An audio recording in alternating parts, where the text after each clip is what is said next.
The year was 2014. Flappy Bird was taking over your phone screen.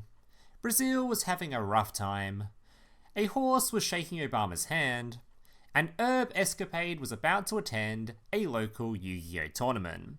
I have no idea if that's how you pronounce his name, but to make things easier, I'm going to refer to him as Herb for the rest of this video. Bit of a weird name, but we can work with it.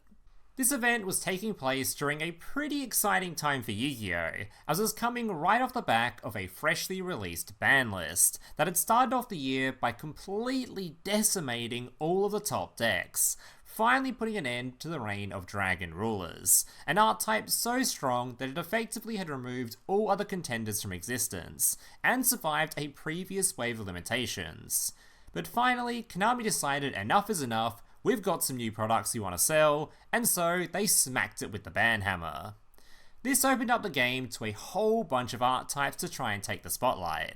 Fire Fist, Bujin, Mermail, Harpy, Gear, all sorts of archetypes previously overshadowed, now had an opportunity to try and have an impact. But Herb decided he wanted to play none of those, and instead focus on a less... how do I put this nicely?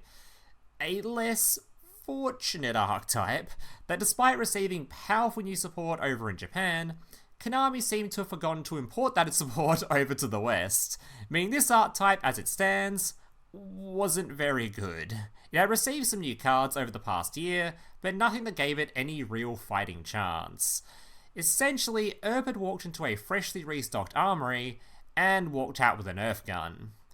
But despite this, he was still excited to try out some of the new stuff and the new format, so he headed on over to the event. The tournament began, and Herb was matched up against a player whom for this video we're going to refer to as Chris.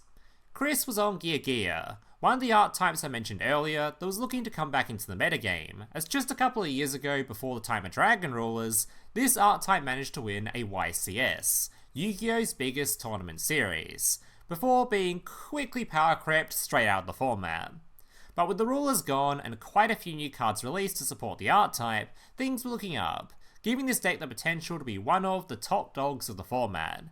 Maybe not the best deck, but certainly a threat.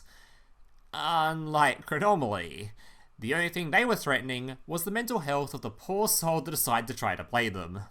And so, after exchanging a few pleasantries, both players sat down, set up their fields, and prepared for their match to begin. The match began, and as expected, Herb was on the back foot. After a few turns, he found himself staring down a full field of Chris's generic Xyz monsters, combined with a couple of set face downs.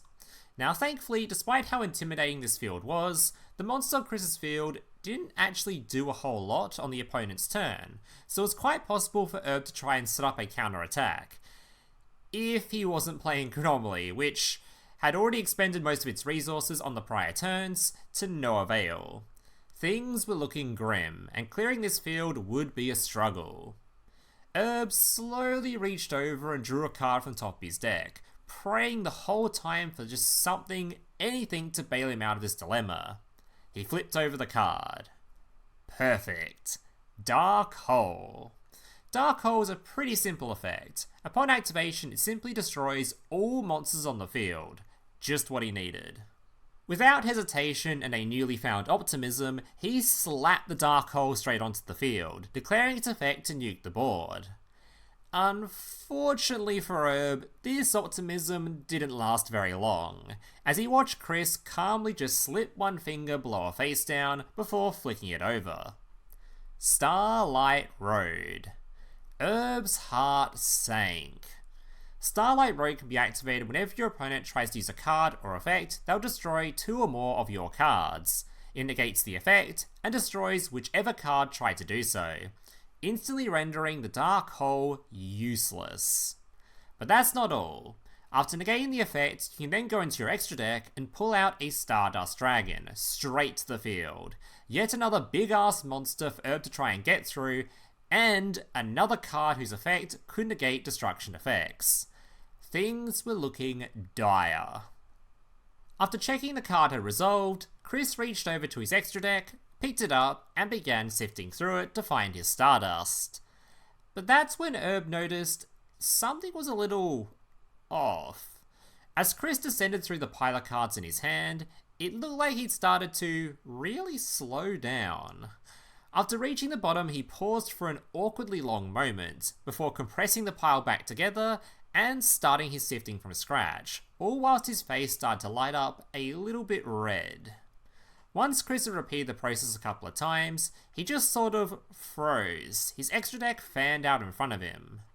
Herb watched as Chris's eyes began scanning the table, searching across his field, his graveyard, his extra deck zone, before snapping to something on his left. Curious as to what Chris was staring at, Herb turned his head. Down the table, a couple of seats away, sat an unmanned deck box, sitting by a rolled up playmat.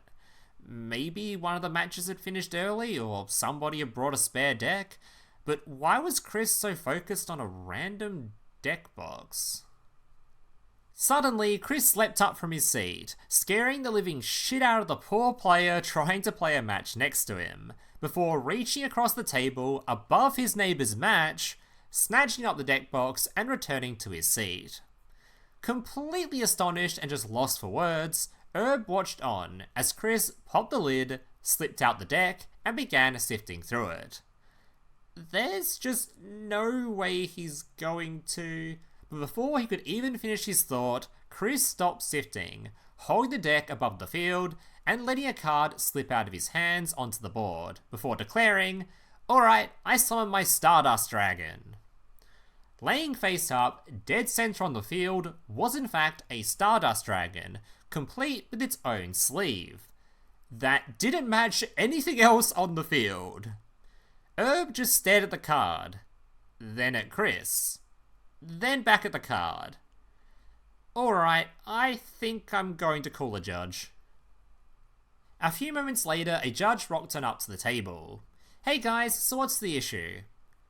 I think my opponent just yoinked that Stardust Dragon from someone down the table mid-game and then tried to play it. The judge glanced on over at the Stardust, his expression changing to a very confused looking frown, before turning his attention towards Chris. "So, where did this Stardust come from?" "It's mine, of course." "Right, the Stardust Dragon with the completely mismatched sleeve is yours." "Yeah, I just took it out of this deck to lend to someone earlier and forgot to ask for it back before the match." The judge just stared at Chris for a moment, expression completely unchanged. "Alright, if this is your Stardust, you wouldn't mind giving us a quick extra deck count, would you? After all, you should only have 15 cards if this one came from your deck." Chris froze, starting to go a little pale. After a few moments of just sitting there in awkward silence whilst the judge and Herb patiently waited, Chris reluctantly picked up his extra, fanned it out and his graveyard, and began counting. 1, 2, 3, 4, making sure to mumble every number under his breath, getting more and more inaudible the higher the numbers got. It didn't matter, of course, as the judge was also counting along with him. The pair kept counting all the way up to 15, where Chris stopped, still with one card left in hand to go, suspiciously hidden behind another, only the corner peeking out. The judge reached over and gently flipped his finger over the corner. "And that would make 16. Alright, I'm issuing you a match loss." And with that, against all odds, Chronomaly actually managed to win a game. And that's going to do it for today's tale. I do apologise if this story seemed to have a bit more of an abrupt ending than normal. Herb didn't really leave any details as to what happened after, or how the guy reacted to getting the match loss, or how he did in the rest of the event. But maybe if he sees this, he could let us know down below and I'll pin the comment. Now for those of you new around here, I cover a whole bunch of stories on this channel and I'm always on the lookout for more stories for this series. So if you too have a story from your time playing or watching Yu-Gi-Oh! Or maybe you've heard of a really cool tale that would make for a great video and would like to have it recreated in this series, feel free to write it out down below in the comments. Just make sure to leave enough context and detail so I can turn it into a full video. Or at least let me know where I can find the context and detail. If you enjoyed this video, make sure to leave a like and subscribe to the channel. And if you're interested in seeing more stories just like this one, I've created a full playlist of this series, which I'll leave a link to at the top of the description, or you can click that little card on screen now. Thank you guys for watching and hope to see you in the next one. Laters.